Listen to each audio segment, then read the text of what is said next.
This session is a conversation with Manav Agarwal about his JEE preparation. Now, Manav got a 99.31 percentile in JEE Mains 2020 in the January attempt. He is currently pursuing BTech in ECE branch from IIIT Allahabad. Now, in this conversation, the session is between Abhishek sir, who is a mentor at Grace Hills, and Manav.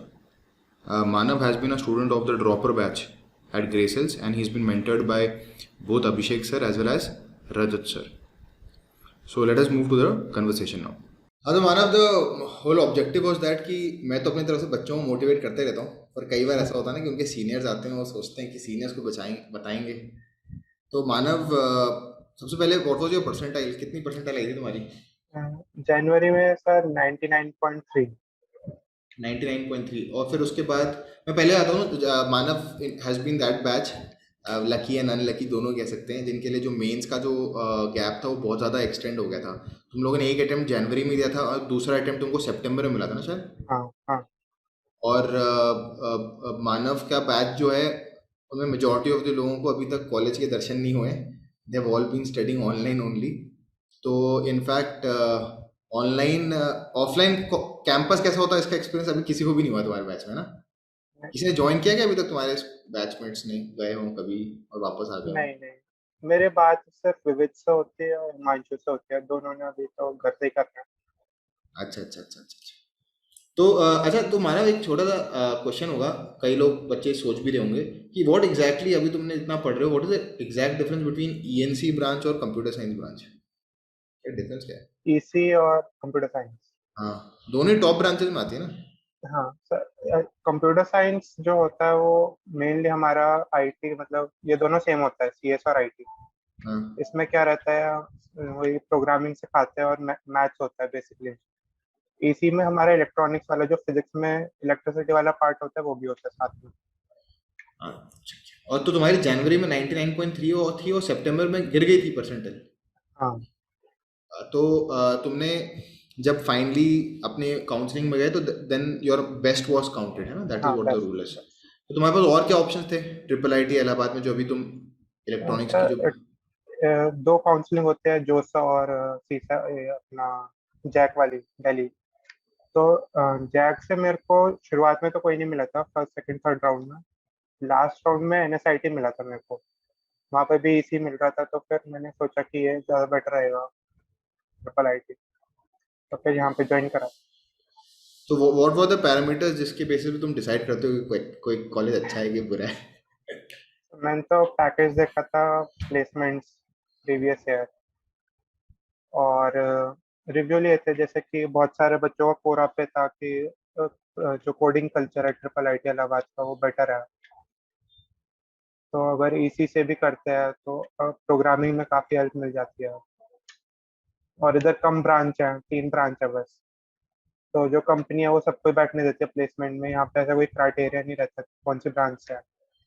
तो तुम्हारा कोई senior था क्या, जो मतलब तुमने कोरा पढ़ा कि डिड यू नो समबडी जो कि ऑलरेडी पढ़ा हुआ था? जैसे कि सीनियर्स लोग क्या करते हैं, जब काउंसलिंग का टाइम होता है तो फेसबुक पे ग्रुप बना लेते हैं। अच्छा। अब जैसे कि मेरे को फर्स्ट राउंड में अलॉट हो गया ये ट्रिपल आईटी, तो मैंने फेसबुक का वो ग्रुप ज्वाइन कर लिया। तो वहाँ पे कोई भी मेरे को डाउट आता है तो क्लियर कर देंगे, पोस्ट कर देता हूँ। अच्छा अच्छा अच्छा अच्छा। तो अब वैसे अभी एक लास्ट क्वेश्चन कॉलेज का, फिर तुम्हारे प्रिपरेशन पे आते हैं। जैसे पहले हम लोग जैसे जाते थे कॉलेज में, जो फर्स्ट ईयर था वो ना मोर और लेस रैगिंग होती थी। उसे रैगिंग में होता था कि आप एक्वेंटेड हो जाते थे अपने जस्ट सीनियर से। जैसे मैं बताता हूँ, हाँ थोड़ा सा ऐसा होता था हमारे यहाँ हॉस्टल में, जब हम जाते थे तो एक कंसेप्ट होता है रूम बाप का। रूम बाप पता नहीं तुम्हारे यहाँ होता ही नहीं होता? रूम बाप क्या होता है बताता हूँ। आप जिस फर्स्ट ईयर के जिस कॉलेज में आते हो, है ना, जिस हॉस्टल में आते हो, सॉरी फर्स्ट ईयर के हॉस्टल में आते हो, उस हॉस्टल में आपसे पिछले साल जो सीनियर उस रूम में रहता था, है ना, that used to be called as your room बाप। तो होता यह था कि वो आता था एक दिन, वो पहले डिक्लेयर कर देता था कि आज तुम्हारी रैगिंग होगी। वो आएगा, हमारी रैगिंग लेगा, मतलब थोड़ी थोड़ी डिसेंट या फिर थोड़ी सी सेंसर्ड भी ले लेता था। पर लेकिन उसके बाद देन ही यूज टू मतलब guide us in that way कि भाई ये तुम बुक्स कंसल्ट कर लेना।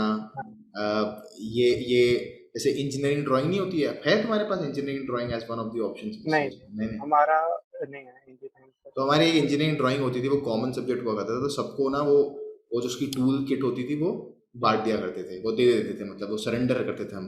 And we used to do it the same way. जब हम सेकेंड ईयर में चलाते थे, हम अपने जो रूम में जो जूनियर गए हुए उनकी रैंक लेने पहुंच जाते थे। चलो ये लेट्स कम बैक टू तो मानव, तुम्हारी स्कूलिंग जो गाजियाबाद की स्कूल से हुई थी, मैं I know a lot of question, पर मैं सिर्फ इसलिए पूछ रहा हूँ कि जो बच्चे देख रहे हैं तो उनको हल्का सा आइडिया लग जाए। तो तुम्हारी स्कूलिंग यूपी के स्कूल से हुई थी कि दिल्ली के यूपी। स्कूल? तो तुम्हें ऐसा लगा कभी, क्योंकि this is first thing, tenth से शुरुआत कर रहे हैं, तो कई बार ऐसा होता है ना कि बच्चे बोलते हैं कि सर टेंथ के बाद हम लोग इलेवेंथ में जब जाएं तो दिल्ली के स्कूल में ट्रांसफर कर लेते हैं तो हमें दिल्ली का डोमिसाइल मिलेगा। तुम इलेवेंथ ट्वेल्थ यूपी के स्कूल में रहे, हाँ तो पर लेकिन जब तुम काउंसलिंग में गए और जब तुमने काउंसलिंग को इतनी क्लोजली देखा तो तुम्हें ऐसा लगा कि अगर मैं दिल्ली के स्कूल में होता तो मुझे थोड़ा मतलब हाँ, बेनिफिट रहता? एज मिल जाता है। जैसे कि जैक दिल्ली का जो काउंसलिंग का प्रोसीजर होता है उसमें काफी सारी सीट जो रिजर्व होते हैं दिल्ली स्टूडेंट्स के लिए। तो जैसे कि अगर आउटसाइड दिल्ली के लिए अगर 3,000 या 4,000 कट ऑफ गया, वही उसी के लिए दिल्ली वालों के लिए 10,000 के आसपास चली जाते हैं कई बार। तो एज मिल जाता है। तो जैसे तुम्हारी फिर रैंक, परसेंटाइल थी 99.3, तो अगर तुम दिल्ली के स्कूल में होते तो तुम्हें और अच्छी ब्रांच मिल जाती। हाँ मतलब एनएसआईटी में फिर मेरे को आईटी या सीएस कुछ मिल सकता है। तो एक चीज तो है कि अगर मतलब आपको ऑप्शन मिले और आप यूपी के स्कूल से दिल्ली के स्कूल में शिफ्ट हम्म, कर सको, तो दैट हैज हाँ एन एडवांटेज। हाँ। क्योंकि हम यहाँ वैसे पे जैसे कि पास में है बिल्कुल, गाजियाबाद एनसीआर के जस्ट एनसीआर में ही आता है। तो ज़्यादा दूर नहीं पड़ता स्कूल। अगर दिल्ली में भी जाएंगे तो कोई मतलब उसका नुकसान नहीं है, एक एज मिल जाता है। तुम्हारा शुरुआत से टॉपर थे क्लास के नहीं, कि कुछ का नीचे आता था फिर टेंथ के बाद सीरियस हुए? थोड़ा कुछ बैकग्राउंड बताओ जिससे बच्चे रिलेट कर सके तुमसे। टॉपर काइंड तो नहीं था, मतलब वही एवरेज वाला था। अच्छा, टेंथ तक एवरेज थे? टेंथ में कितने परसेंट आए थे भारत तेरे? टेंथ में सर मेरा 87 89, मतलब उस टाइम पे तो सीजे पे था। हाँ, सीजी पे था। तो हमारा तो मेरा तो 8.9.4 था। अच्छा, 9.4 भी डिसेंट था। तो तब तो, but you not the topper of the school. नहीं, और फिर उसके बाद क्या हुआ? फिर then you became serious? Serious sir मतलब लाइक टेंथ में मेरे को पता भी नहीं था आईआईटी के बारे में कुछ। 11th में ज्वाइन करा, मतलब कजन वगैरह। मेरा कजन उस टाइम पे फोर्थ ईयर कर रहा था इंजीनियरिंग। तो उससे मेरे को इंस्पिरेशन मिला था कि आईआईटी कुछ होता है, इंजीनियरिंग क्या होती है। उसके बाद मैंने सोचा था। तो तुमने मेरे को याद है यू जॉइन फिटजी ना? तुमने फिटजी यस। ज्वाइन किया था 11 ट्वेल्थ हाँ, में? ईस्ट दिल्ली। तो अब जो तुमने पूरा जो तुम्हारा कोर्स था, मतलब यू टुक देन यू तुमने, मैं बाकी स्टूडेंट्स को बता दूं, मानव ने 2 साल फिटजी की थी, नहीं टुक अ 1 ईयर ड्रॉप। उसकी इनफैक्ट ट्वेल्थ के बाद भी डिसेंट परसेंट आ रही थी तुम्हारी ना, है ना? 96 point some, ninety six 96 point point eight something आई थी।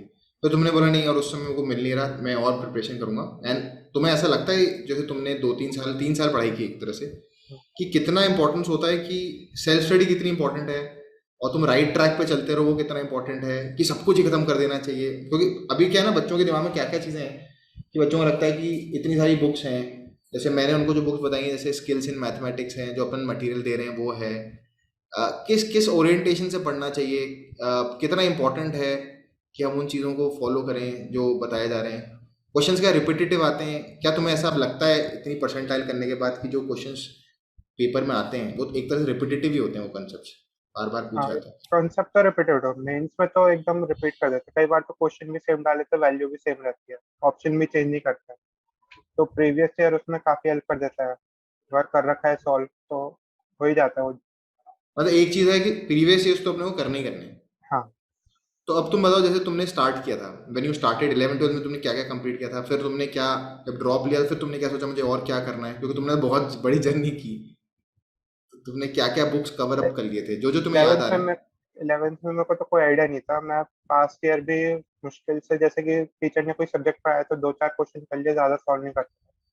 फिर 12th में बाकी जैसे मेरा सबसे जो फिटजी में ना मेरा जो 11th में था, मैं सेकंड लास्ट बैच में था उस टाइम पे। तो उसमें भी टीचर ज़्यादा ध्यान देते नहीं थे, एकदम नेग्लेक्ट टाइप कर देते थे। फिर उसके बाद जब मैं 12th में आया तो उसमें शफलिंग वाला टेस्ट होता है। तो उसमें मेरे को थर्ड बैच मिल गया था टॉप से। तो उसमें टीचर फिर भी ध्यान देते हैं। उसमें जैसे कि डाउट्स वगैरह होते हैं तो बस जल्दी क्लियर कर देते बता। हो। तो उसमें सर बताते थे कि पास्ट ईयर करो, उसी से सारा हो जाएगा। मेंस एटलीस्ट करना है तो पास्ट ईयर तो करना ही है।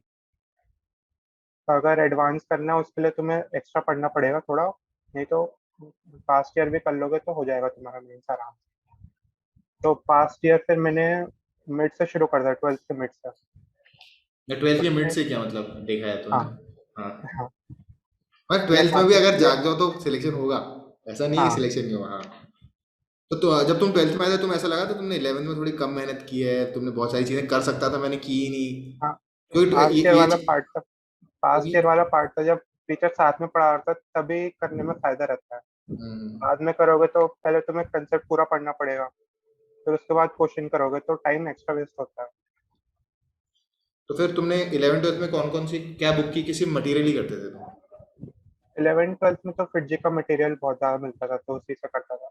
हाँ और बुक्स जो स्कूल में जैसे कि बोर्ड्स के लिए पढ़ा था बस थोड़ा बहुत, हाँ हाँ। एक्स्ट्रा बुक्स है। बाकी और कोई बुक तो नहीं ली थी। फिर उसके बाद जब तुमने ड्रॉप लिया, फिर कोई बुक्स कंसल्ट की तुमने? बुक्स जैसे कि आपने बताया था स्किल्स एंड मैथमेटिक्स, वो पूरा सेट ले लिया था मैंने। हाँ, तो जैसे अब स्किल्स इन मैथमेटिक्स मैंने अरिहंत वाली जो है बच्चों को हाँ, रिकमेंड कर रखी है। तो जैसे अब जैसे सबके पास तो फिटजी का मटेरियल होगा नहीं, या मतलब अगर हुँ, सॉफ्ट कॉपी मिल भी जाए तो मटेरियल तो ऑलमोस्ट मुझे लगता है 70 to 80% तो ओवरलैप ही करते हैं, हाँ, सेम रहता है। है ना?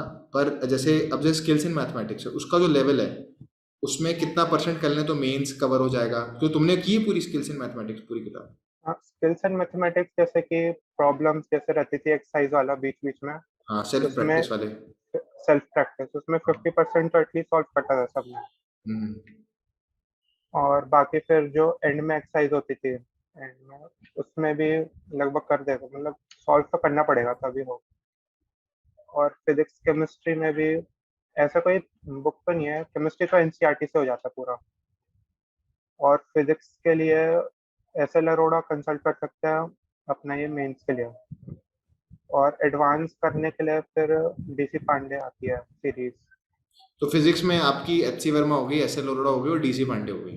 हाँ, मतलब ये तीन कर ली तो एट मेंस तो हो ही गया, साथ साथ में हमारा एडवांस लेवल का भी हो गया। हाँ, और केमिस्ट्री में तुम्हारी एनसीईआरटी हो गई, प्लस जो आपको मटेरियल मिल रहा है उसको कर लो, क्योंकि एनसीईआरटी तो केमिस्ट्री में कई बार बोलते भी हैं कि वही एक तरह से गॉड है, इसी को फॉलो करना चाहिए। और मैथ्स में जो आपको मटेरियल मिल रहा है, प्लस जैसे एक स्किल्स इन मैथमेटिक्स की जो पूरी सीरीज है वो तो है ही अच्छी, है ना? और कोई बुक तुमने कंसल्ट की थी, जैसे कोई ऑब्जेक्टिव पैटर्न की, क्वेश्चन बैंक? क्वेश्चन बैंक से एक तो टेस्ट सीरीज ज्वाइन करना चाहिए।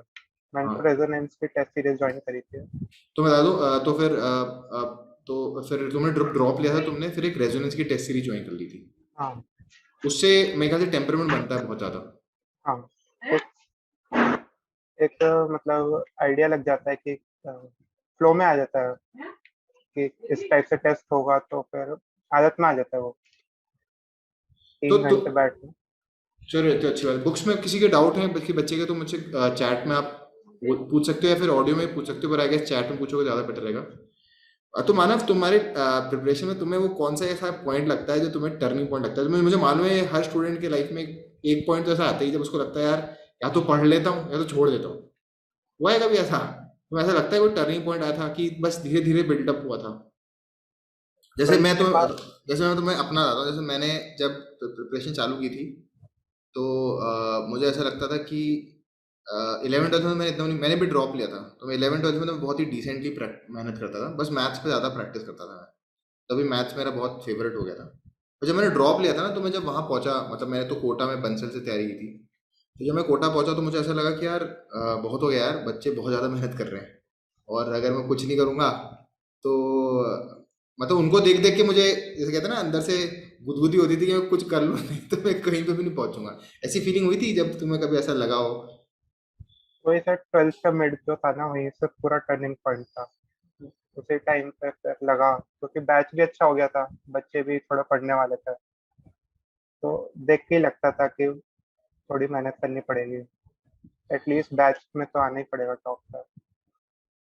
तो अच्छा चलो, अब क्वेश्चंस आ रहे हैं, बच्चे पूछ रहे हैं। पहला क्वेश्चन आया है कि सेल्फ स्टडी कितनी करनी चाहिए, वीकली बता दो, ऑन एन एवरेज कितनी करनी चाहिए, और पर subject category wise, subject wise तुमने कितना कितना समय देते थे तुम? समय ऐसे कोई फिक्स नहीं होना चाहिए, मतलब जिस टाइप से जैसे कि आपको लग रहा है कि आज मेरे को केमिस्ट्री पढ़ना है सुबह सुबह, मतलब सुबह प्लान कर लो कि फिजिक्स केमिस्ट्री मैथ्स कितना पढ़ना है। जैसे मैंने तो ड्रॉप करा, स्कूल का टाइम था नहीं, तो क्या नहीं, करता था स्कूल के मैं। समय में क्या करते थे? एक जनरल बता दो, स्कूल के समय में क्या करते थे? जब ट्वेल्थ के बाद तुम ट्वेल्थ के मिड में सीरियस हो गए थे, तब तुमने कैसे पैटर्न किया? जैसे तो आजकल सब बच्चे घर पे ही हैं। हाँ, तो मतलब क्लास तो वही बस करने का, अटेंडेंस के नाम पे होते हैं सबकी क्लास। हाँ। तो क्या करता था मैं कि स्कूल में अपना पैकेज ले जाता था, और कोई फ्री पीरियड मिला, जैसे कि टीचर या फिर कोई रिपीटेटिव टॉपिक पढ़ा रही है, तो मैं पीछे बैक बेंच में जाके वही करने लगता था अपना पैकेज। इससे हो गया तो मतलब कर सकते हैं कि अभी क्लास चल रही होती है, उसमें ईयरफोन लगा के बैठना है, उसमें अगर कोई नाम बुलाया तभी बोलना है, नहीं तो फिर पढ़ते रहो अपना इसी के लिए। तो ऑन एवरेज और कितने घंटे पढ़ाई करते थे self study? Self study at least 6 hours तो करनी चाहिए डेली? डेली। तो उस हिसाब से मतलब अगर तुम देखोगे तो 50 to 54 hours, 50 to 60 hours in week तो होनी चाहिए सेल्फ हाँ। Study. But this is apart from your coaching. हाँ, मतलब सैटरडे संडे थोड़ा कम कर सकते हैं, जैसे मेरा तो कोचिंग रहता था, मैं तो कम कर देता था थोड़ा, कोई 1-2 दिन के लिए कम कर दो, 2-3 घंटे का गैप दे दो। और तुमने जैसे मान लो अपन एक सिंपल से मान लेते 50 घंटे मान लेते हैं वीक के, तो तुम इसको इक्वली डिवाइड करते थे तीनों सब्जेक्ट्स में कि तुम्हारा फेवरेट सब्जेक्ट क्या था तीनों में?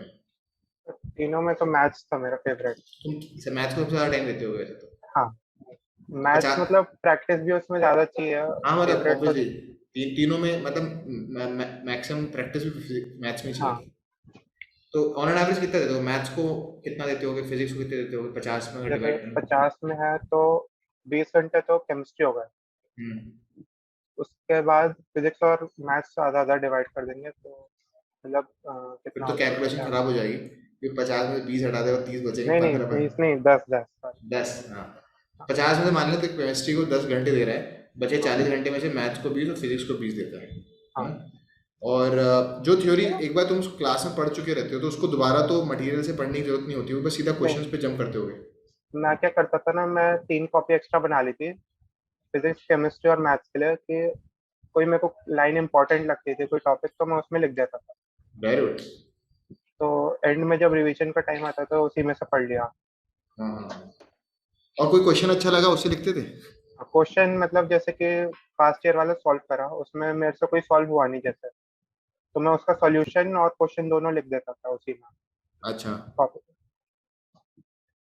चलो बढ़िया है। तो तुमने 50 घंटे ऑन एन एवरेज तो देने ही देना, 50 to 60 आवर्स, जिसमें से तुम 10 to 12 आवर्स केमिस्ट्री में दे सकते हो, बिकॉज इट्स वो एक इजी भी है, ग्रास्पिंग भी इजी है उसकी, पर उसमें थोड़ा रटना पड़ सकता है। मतलब और उसमें और ये भी डिपेंडेंट होता होगा तुम उस समय केमिस्ट्री में कौन सा पोर्शन पढ़ रहे थे। फिजिकल केमिस्ट्री तभी भी इंटरेस्टिंग लगती होगी, और ऑर्गेनिक इनऑर्गेनिक में तो थोड़ा तुम्हें चीज़ों को याद भी करना होता होगा, रटना ही मेरे को पड़ता तो होगा। ऑर्गेनिक सही लगता था, इनऑर्गेनिक में थोड़ा वो प्रॉब्लम रहता था, मैं अच्छा तो अच्छा। ऑर्गेनिक में ज़्यादा फोकस करता।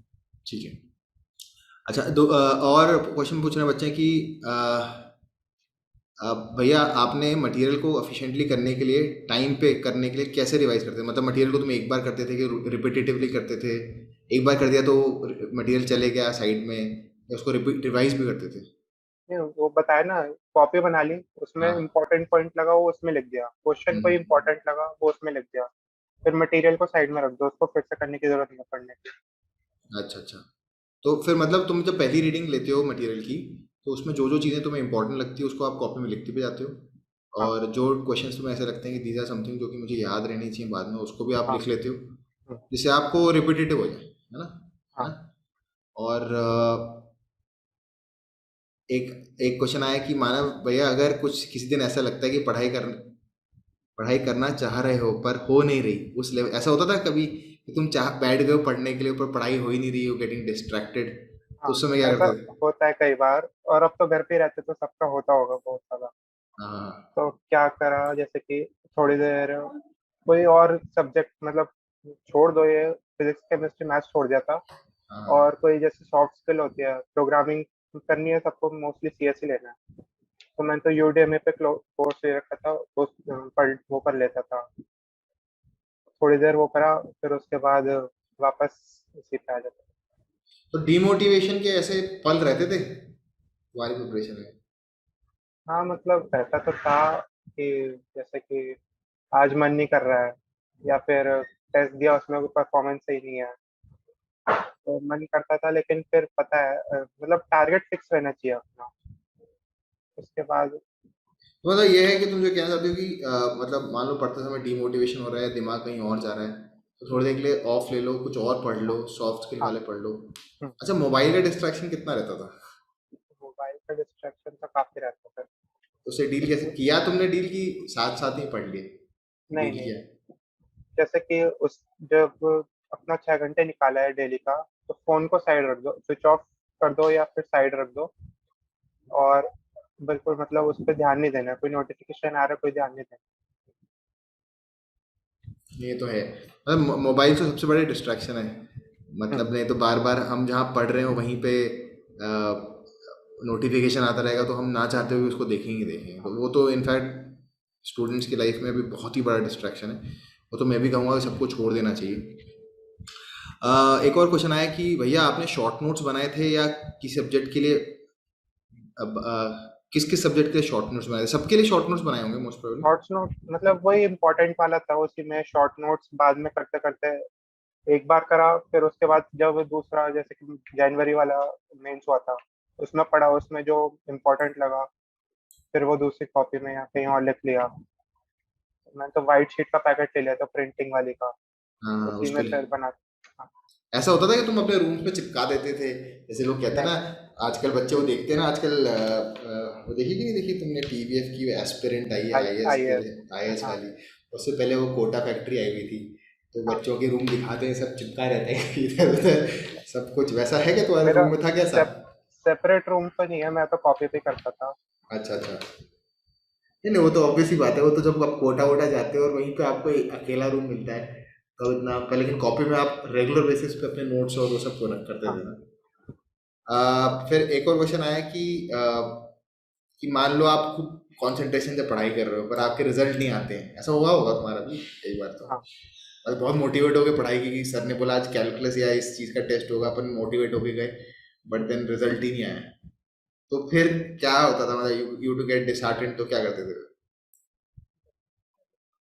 ऐसा कुछ अलग से तो नहीं करा, मतलब उसी के जो नोट्स बनाए हैं उसी को एक बार रिवाइज कर लिया और पूछ लिया था कि कहाँ पे मतलब इसको क्या, जैसे जहाँ पे क्वेश्चन गलत हो रहा है उस पॉइंट को लिख लो उसी कॉपी में, जहाँ पे नहीं गलत जो, हो रहा है जो।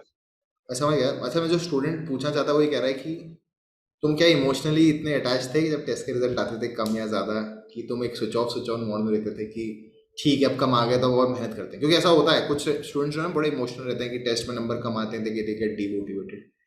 पर मुझे ऐसा फील होता है, और तुम भी अभी तो कैंपस जाओगे तो बाकी इंजीनियर से ही मिलोगे, जितने भी इंजीनियरिंग एस्पिरेंट्स होते हैं वो switch on switch off mode में रहते हैं। अरे हो हाँ। गया यार, बहुत हो गया, कोई टेंशन नहीं, अगली बार में और अच्छा करेंगे। हम्म, या तुम इमोशनल हो जाते थे? कई बार ऐसा होता था, हाँ। That is what they are asking, कि क्या तुम इमोशनल हो जाते थे, और अगर हो जाते थे तो फिर कैसे वापस से उस चीज पे मतलब बैक ऑन ट्रैक आते थे? इमोशनल तो सभी होता है लगभग, जो भी तैयारी कर रहा है लगभग 90% तो रहती है जो सीरियसली तैयारी कर। और वापस के लिए ऐसा कोई इम्पोर्टेंट तो नहीं, जैसे कि थोड़ी देर छोड़ दो, हाँ, उसका ध्यान ही मत दो, किसी और चीज, कोई और काम में बिजी रहो, अपने आप फिर वो उसी। वो डाइवर्ट मतलब तुम हाँ, डाइल्यूट हो माइंड जाएगा वो डाइवर्ट कॉज। करना पड़ेगा। हाँ, वो माइंड भी डाइवर्ट हो जाएगा और वो चीज़ भी डाइल्यूट हो जाएगी, ठीक है अब हो गया, अब हम आगे और अच्छा करते हैं। हम्म, पर वो अंदर एक हल्की सी टीस रहती है कि यार बहुत मेहनत की थी, पर अगली हाँ, बार और अगली इम्प्रूव बार। करने की कोशिश करूँगा। एक और रहा था कि जैसे अभी जो ये बच्चे हैं, some of them are in twelfth, और उनका ट्वेल्थ ऑलमोस्ट आधा हो ही चुका है, और उनमें से तुम्हारी बात सुनकर हो सकता है कुछ लोग मोटिवेट होंगे कि अभी भी टाइम है। तो बोल रहे थे कि जैसे अभी ट्वेल्थ के 6 महीने हैं, हाँ है ना, बिफोर आर बोर्ड एग्जामिनेशंस, तो कैसे करना चाहिए? मैं इलेवेंथ को साइमल्टेनियस रिवाइज करना चालू कर दें अभी इमीडिएटली, कि इलेवेंथ के टॉपिक्स को रिवाइज ही नहीं करना है? ये तुम्हारे साथ भी हुआ होगा, तुम्हें भी हाँ जब आप हाँ। ट्वेल्थ तो में हो तो इलेवेंथ को कैसे रिवाइज करना है, दैट इज द मेन हाँ क्वेश्चन।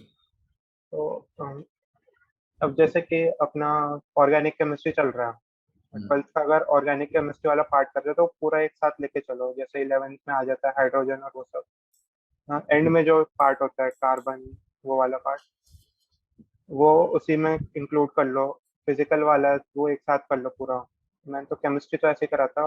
मैथ्स में मतलब मैं एक बार समराइज करता हूँ, केमिस्ट्री में तुमने एक तरीके से फिजिकल केमिस्ट्री और ऑर्गेनिक केमिस्ट्री को तो पूरा ही मान लिया था कि मैं दोबारा ही कर रहा हूँ हाँ स्क्रैच से, है ना? यही तो हाँ हुआ, क्योंकि जनरली होता भी है कि 12th में 1 ईयर प्रोग्राम जो होता है उसमें ऑर्गेनिक केमिस्ट्री को दोबारा पढ़ाते हैं, स्क्रैच से ही पढ़ा देते हैं पूरा, हाँ कंटिन्यूएशन बनता है। और फिजिकल केमिस्ट्री में तुमने अपनी तरफ से भी कोशिश करके जो टॉपिक्स हो गए होंगे 11th में उनको दोबारा कर लिया।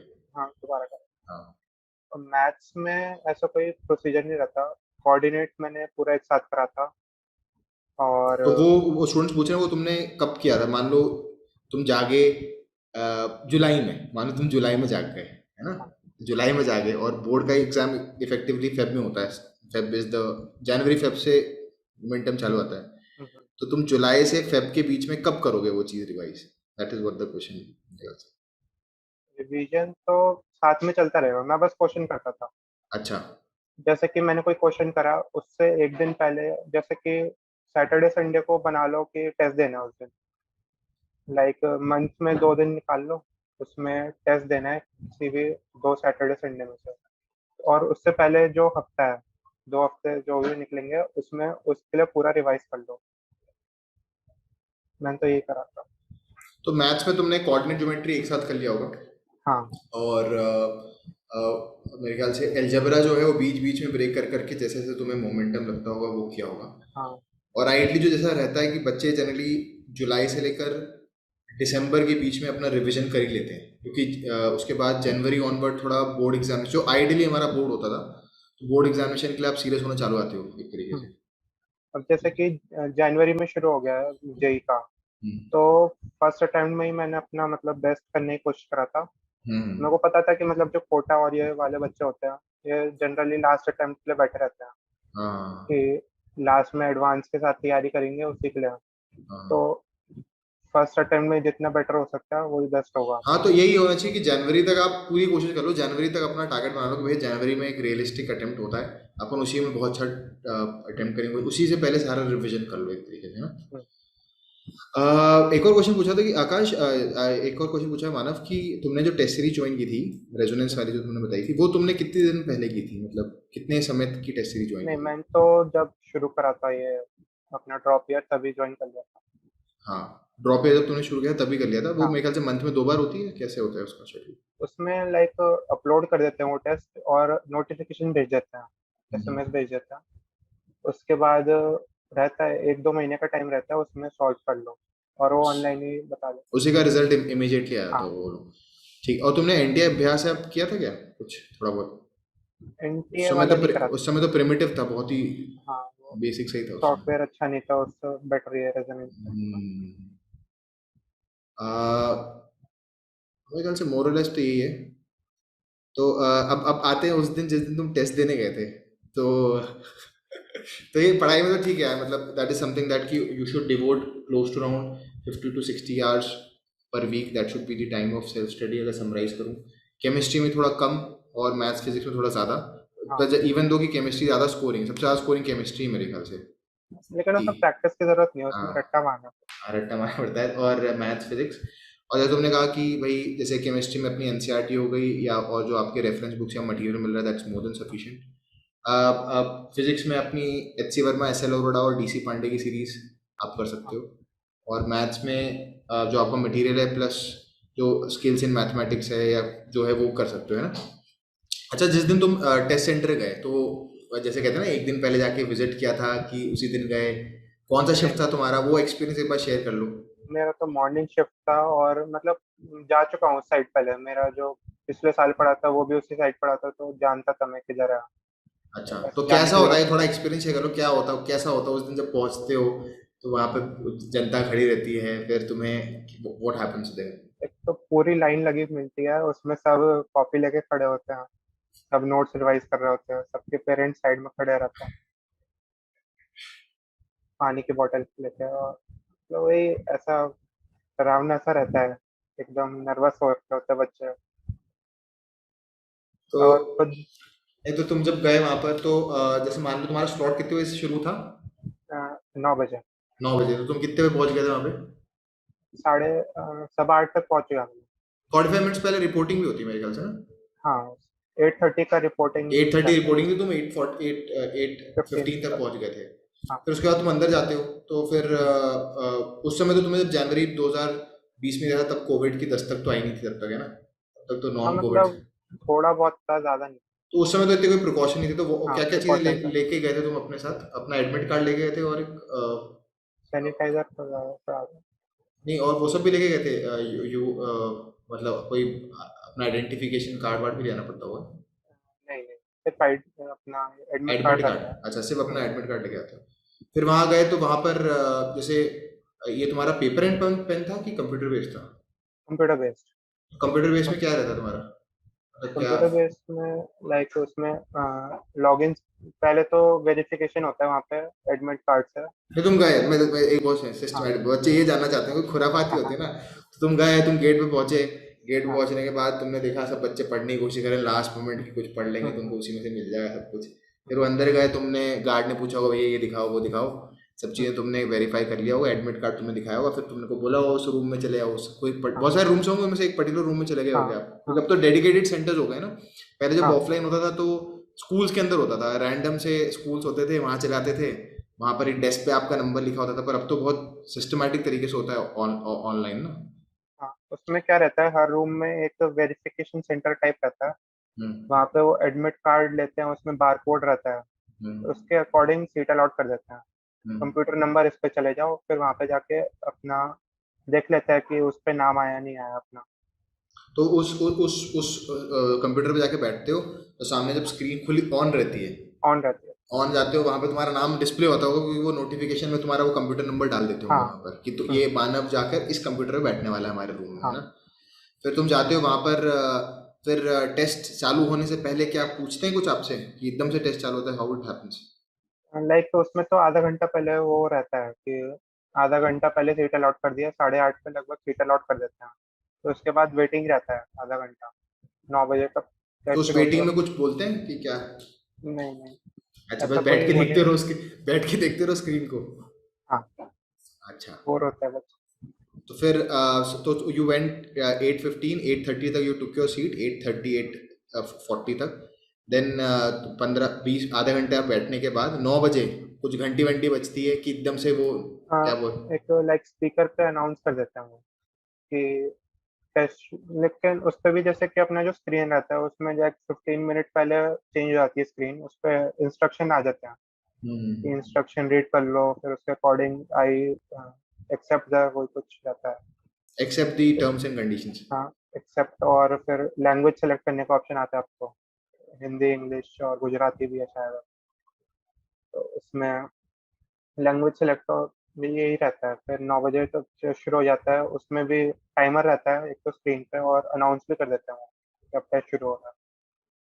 ठीक है, तो प्री टेस्ट का ये एक्सपीरियंस है कि तुम पहुंचे, आधे घंटे का वेट है, आधे घंटे तुम पहले बैठ गए 8:30 बजे, 15 मिनट तक स्क्रीन को देखते रहे जिस पे तुम्हारा नाम लिखा हुआ है, फिर 15 मिनट पहले वहाँ पे एकदम से स्क्रीन चेंज होगी, टेस्ट के इंस्ट्रक्शन आने लग जाएंगे कि भाई इतने एमसीक्यू होंगे, ये होगा वो होगा फलाना ठिकाना, हाँ और फिर तुम 9 बजे कोई बटन होता है उस पर जाके तुम टेस्ट चालू कर देते होगे, या हाँ। अपने आप चालू आता है, चालू आता है, और राइट साइड ऊपर कॉर्नर पे टाइमर चालू आता है जैसा हमें आजकल दिखता है ना? हम्म, तो अब जैसे तुम्हारी क्या स्ट्रेटजी थी when you gave the mains? मेरे ख्याल से तुमने बहुत सारी स्ट्रेटजीज अप्लाई की होंगी, क्या तुम अ, जैसे एक एक करके आते हैं अब तो questions, hmm. But there is an option of seeing the whole paper also, एक बार में एक सेक्शन को नहीं देख सकते नहीं, जैसे कि हमारा एक तो व्यू क्वेश्चन वाला, व्यू पेपर वाला ऑप्शन रहता है साइड में, लेकिन मैंने वो कभी देखा नहीं है, उसमें कोई फर्क नहीं पड़ता। एक एक क्वेश्चन करके ही सॉल्व करना है हो। बट। समझ गया। तो पर मैं बच्चों के नोटिस में डाल रहा हूँ कि देयर इज अ हाँ व्यू द होल पेपर वाला हाँ, भी एक बटन होता उसमें है, जिसको आप क्वेश्चन जब रहते क्वेश्चन रहते हैं लेकिन ऑप्शन नहीं दिख पाते। अच्छा, उसको जब आप क्लिक करते हो सारे क्वेश्चन दिखने लग जाते हैं पर ऑप्शन नहीं हाँ। दिखते। हम्म। उससे आप थोड़ा स्ट्रेटजाइज करते हो कि पेपर में क्या लेवल है अगर किसी को देखना चाहे तो, हाँ पर तुमने नहीं किया, तो तुम्हारा क्या था, मतलब व्हाट वाज दी, तुमने किस तरीके से 3 घंटे अपनी यूटिलाइज किए उस पेपर में? लाइक सबसे पहले तो मैं केमिस्ट्री पे गया था। केमिस्ट्री क्योंकि अगर आता है तो आता है, नहीं तो वो छोड़ देते हैं। तो उसमें एक बार क्वेश्चन पढ़ा, अगर हो गया तो कर दिया, नहीं तो फिर आगे स्किप कर दिया। फिर फेक रीडिंग जैसे कि लगभग 20-30 मिनट लग 20-20 सेकंड लगते हैं उसको पढ़ने में। उतने में पता चल जाता है आता है कि नहीं आता, नहीं तो स्किप कर देते हैं। उसी स्ट्रैटेजी से फिर पूरा सॉल्व करा था। जैसे सारे सबसे पहले जो एक बार रीडिंग में हो गया वो कर दिया। जैसे कि कोई अपना प्रीवियस ईयर वाला रहता है या फिर लगता है कि हो जाएगा 1 मिनट में, वो कर दिया सॉल्व। फिर उसके बाद जो मीडियम लेवल पे लगता है कि इसको थोड़ा टाइम देना पड़ेगा, लगभग 3-4 मिनट, वो सॉल्व करा। फिर एंड में हार्ड वाला या तो टाइम नहीं रहता या फिर हार्ड वाला 1-2 में ही निकल तो जाता तुमने था। अपने 1 घंटे डिसाइड कर लिए थे कि पहले मैं 3 घंटे में से 1 घंटा केमिस्ट्री को दूंगा। Was that the scenario? नहीं, नहीं, 1 घंटा नहीं, मतलब ईज़ी, मीडियम और हार्ड के बेसिस पे किया था। अगर इस टाइप से करेंगे सब्जेक्ट वाइज़ तो फिर उसमें वेस्ट रहता है टाइम। नहीं तो इजी हार्ड और उसमें कोई तो एक वो होगा कि इसके बाद तो मैं केमिस्ट्री नहीं करूंगा इस समय के बाद। नहीं, नहीं, जैसे कि सबसे पहले केमिस्ट्री शुरू करा, उसमें ईज़ी कर लिया। फिर उसके बाद मैथ्स पे स्किप कर दिया, अच्छा अच्छा अच्छा उसमें अच्छा अच्छा ईज़ी कर अच्छा लिया। अच्छा, समझ गया। तो मतलब तुमने ये किया कि चलो मैं पूरे पेपर को एक बार देख डालता हूँ, तो तुमने एक एक करके क्वेश्चन आ रहे थे तो हुँ, तुम देखते आते थे, 20-30 सेकंड मैक्सिमम उसको पढ़ने में लगाते थे। हाँ, अगर वो तुम्हें लगता था इजी था तो तुम उसको हुँ, वहीं करके आगे बढ़ जाते थे। हाँ, और फिर तुम्हें अगर लगता था कि मॉडरेट है तो वो कलर स्कीम जो होती है पर्पल वाली वो यूज कर थे तुमने कि आई विल रिविज इट उसमें अगेन। मार्क फॉर रिव्यू वाला ऑप्शन हम आता है, वो कर देता हाँ, था। वो मार्क फॉर रिव्यू करके तुम हाँ, पर्पल कलर कर देते होगे कि भाई ये मॉडरेट लेवल है, इसे मैं थोड़ी देर बाद वापस से देखूंगा। हाँ, और ऑब्वियसली जो तुमने कलर्ड नहीं किए होंगे वो हार्ड होंगे, वो तुम टुवर्ड्स द एंड देखोगे। हुँ, तो तुम इस पॉइंट ऑफ व्यू से कहते कि मैं मन में तो एक होगा एक घंटे का, पर तुम्हारा ये था कि पहले मैं पूरे पेपर को देखूंगा, पहले सारे इजी कर डालूंगा सारे के सारे, हाँ, एक एक करके करते आऊंगा, 20-30 सेकंड देते आऊंगा, जो जो क्वेश्चन मुझे लगेगा कि भैया बहुत सही है उनको फट से कर डालूंगा, हुँ, जो मुझे लगेंगे मॉडरेट लेवल के उनको मैं फॉर द सेकेंड अटेम्प्ट दूंगा, हाँ, एंड जो कि कलर्ड ही नहीं होंगे, पर्पल ही नहीं होंगे, फॉर रिव्यू नहीं होंगे, उनको मैं एंड में करूँगा, है ना? हुँ। तो जस्ट क्यूरोसिटी से कि तुमने जब केमिस्ट्री अटेम्प्ट किया तो पहले राउंड में कितने कर लिए तुम्हें 30 में से? 30 में से लगभग 15 तो हो ही गए थे, उसमें ईज़ी ठीक है, रहता है। ठीक है। और फिजिक्स में? फिज़िक्स में थोड़े कम हुए थे, फिज़िक्स में लगभग 7-8 हुए थे आउट ऑफ 30? Out of 30। और मैथ्स में? मैथ्स में भी लगभग 7-8 ऐसे। तो मैं ऐसा नहीं कि अपन पहली बार में ही पूरा फोड़ देंगे, हाँ, पूरा है तो ना? नहीं होता। तो मेरे ख्याल से तुमने जब किया होगा ये केमिस्ट्री के 15, मैथ्स और फिजिक्स के 7 या 8, 8 मान लें अपन, 16 ये हो गए, और 15 ये 31 क्वेश्चन जो है, ये मेरे ख्याल से तुम्हें 1 से सवा घंटे लगे होंगे, सवा घंटे हाँ, करने में। लगभग 1 घंटा 10 मिनट ऐसे कुछ तो। हाँ, एक घंटे से सवा घंटे के हाँ, बीच में तुम्हें लगा होगा। हुँ, पर लेकिन इसमें ये हो गया कि तुमने close to around 31 question attempt कर लिए। हाँ, और ये 31 क्वेश्चन वो हैं जो आसान है, और अगर तुमने सारे सही किए होंगे तो 31 into 4 तुम्हारे 120 मार्क्स तो आएंगे ही आएंगे, हाँ, और तुम्हारा कट ऑफ क्लियर हाँ, है ना? ये श्योरिटी है अपनी, है ना? ये श्योरिटी। ठीक है, उसमें फिर उसके सब्जेक्ट वाइज़ जाते हैं तो उसमें टाइम वेस्ट होगा, उसमें फिर बहुत बढ़िया, पता बहुत भी बढ़िया। नहीं। ये मेरे ख्याल से स्टूडेंट को बहुत अच्छा सीखने को मिलेगा। और दूसरा ये फिर उसके बाद तो मॉडरेट पे भी फिर सेक्शन वाइज ही गए? हाँ, मॉडरेट पे भी section wise chemistry, maths, physics.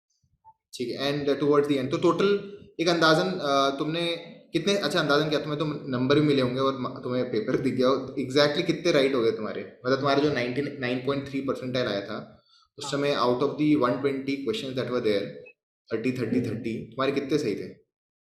ऐसा तो याद नहीं, लेकिन मार्क्स ऐसे ही थे, कुछ 205 या 210 के आसपास दो सौ ऐसे कुछ पाँच दो थे। सौ दस के आसपास था, ठीक है, ठीक है, ठीक है। और फिर उसके बाद पेपर खत्म हो गया होगा, उसके बाद हुँ, तुम वापस आ गए होगे खुशी खुशी, हुँ। है ना? और तो ऐसी कोई चीज़ नहीं that you want to share? Washroom washroom जा सकते हैं बीच में? वॉशरूम जा सकते हैं लेकिन जनरली जाते नहीं है कोई, हाँ मतलब मतलब पेपर में इतना बिज़ी रहते हैं।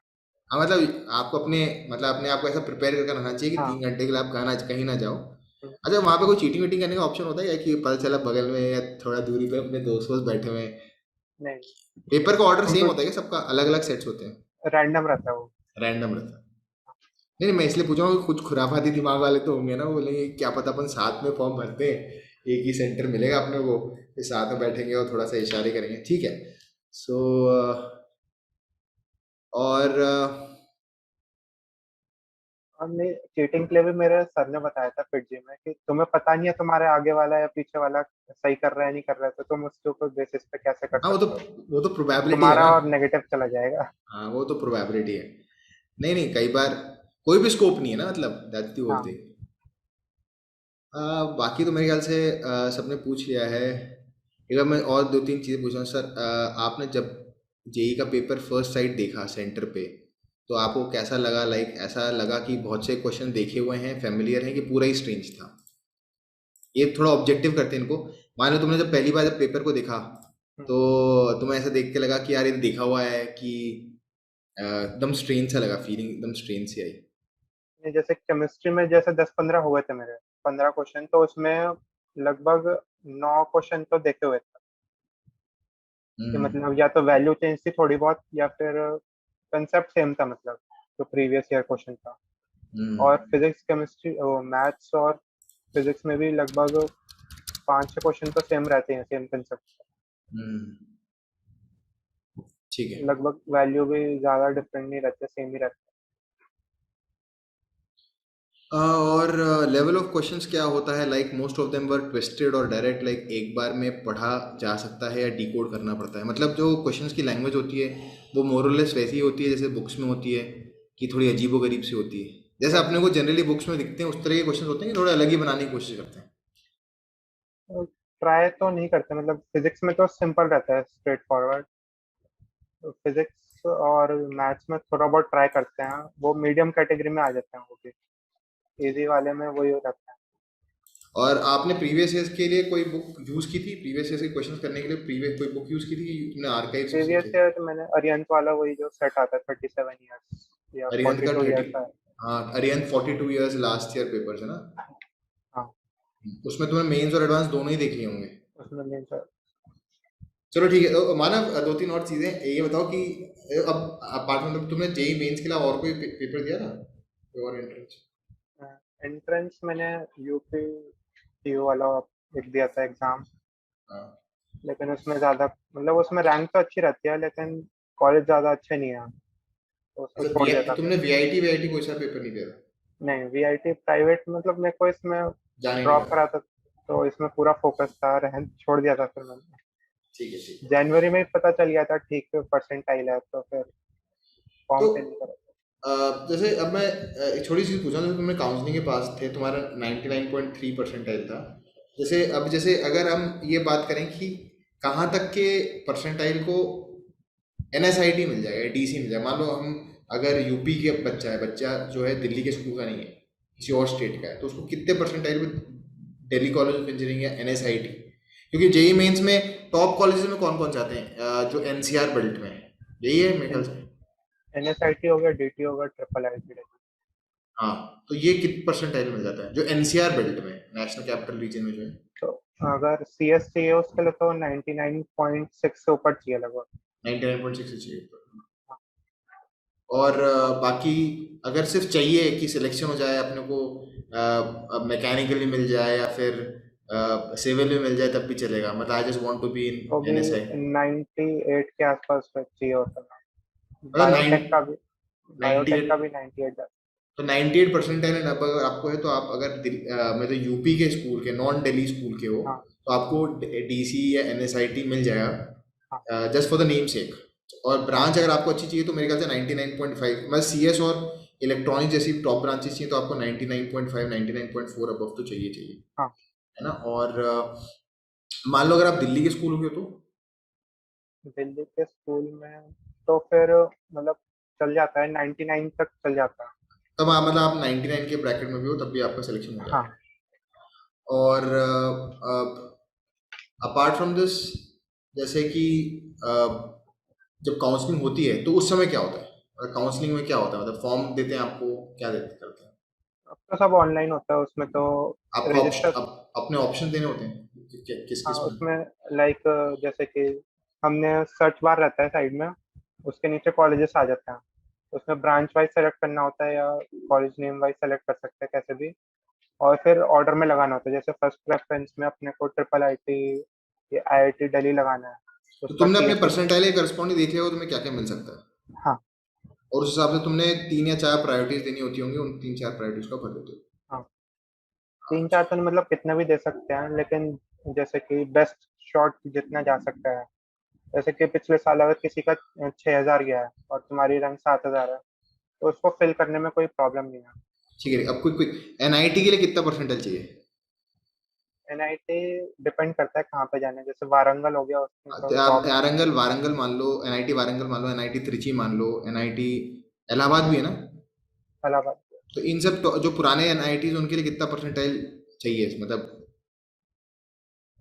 लगभग, जैसे वारंगल और त्रिची में तो काफी कम जाता है, उसमें 3-4 हज़ार ही जाता है सीएस के लिए। तो उसके लिए सीएस के लिए मतलब। तो वही 99.7 परसेंटाइल के आसपास चाहिए होगा। हाँ, पर अगर आप हमको बस जाना है बस जाना है। मतलब हमें कोई ना कोई ब्रांच मिल जाए, मैकेनिकल मिल जाए, सिविल मिल जाए, केमिकल मिल जाए, तब भी जाएंगे हम। उसमें ऐसे ही रहता है 97, 97.5। मतलब अगर आपको एनआईटी चाहिए और आपको सिर्फ जाना है तो आपका 97% लगभग होना चाहिए, और अगर हाँ, आपको एनआईटी हो या कोई से भी अच्छा ब्रांच हो उसमें अगर आपको सीएस चाहिए, कंप्यूटर साइंस चाहिए, तो 99.5% के आसपास तो चाहिए चाहिए, है ना। लाइक इलाहाबाद में जैसे यूपी का कोटा मिल जाता है, उसमें थोड़ा वो मिल जाएगा, तो लगभग 99.4 में भी चल जाता है। हाँ, जिस स्टेट का स्टूडेंट होगा उसको 99.7 की जगह 99.5 की जगह 0.1 और 2% कम होगा, हाँ, इससे ज़्यादा नहीं होगा, है ना। ऐसा तो होगा नहीं कि अपने को 98% नहीं, आई मिली तो अपने को मिल जाए। वो सिर्फ दिल्ली में रहता है। हाँ, वो सिर्फ दिल्ली में ही पॉसिबल है। ठीक है यार मानव, ये दैट वाज ऑल। मेरे ख्याल से तुमने बहुत सारे लोगों के चक्षु खोल दिए होंगे, जितने लोग यहाँ पे बैठे हुए हैं। बेटा किसी को और कुछ पूछना है तो बताएं, बाकी एक और लास्ट क्वेश्चन पूछा है कि आपने एडवांस के लिए कुछ अलग किया था कि यही सब करते रहे। एडवांस के लिए नहीं, मैंने यही करा था। यही चीज़ को कर रहे थे। हाँ। पर तुम्हारे साथ के जो और लोग होंगे जिन्होंने एडवांस के लिए और मतलब थोड़ा और पुश किया हुआ अपने आप हम्म। को, did they do any other book apart from what we have discussed this, कोई ऐसी कोई स्पेसिफिक बुक या कोई मटेरियल, या ये जो हम कर रहे हैं वही मोर देन सफिशिएंट है, इसी को घुमा फिरा के क्वेश्चंस पूछे हैं। उसमें भी प्रीवियस ईयर ही रहता है। हाँ। एडवांस में प्रीवियस ईयर सफिशिएंट रहता है, अगर ठीक ठाक रैंक लानी है। अगर टॉप 1000, टॉप 5000 में आना है तो एक्स्ट्रा मेहनत करनी पड़ती है, वो पता नहीं मेरे को भी क्या करते हैं बच्चे। हाँ, समझ गया मैं, मतलब बेसिकली पिछले सालों के जो क्वेश्चंस हैं उनको कम करना तो बहुत जरूरी है ना। हाँ। So then Manav, thanks for coming यार, है ना। और बीच बीच में बच्चों को गाइडेंस देते रहना, है ना। हाँ। चल ठीक है Manav, okay, bye bye. Thank you sir.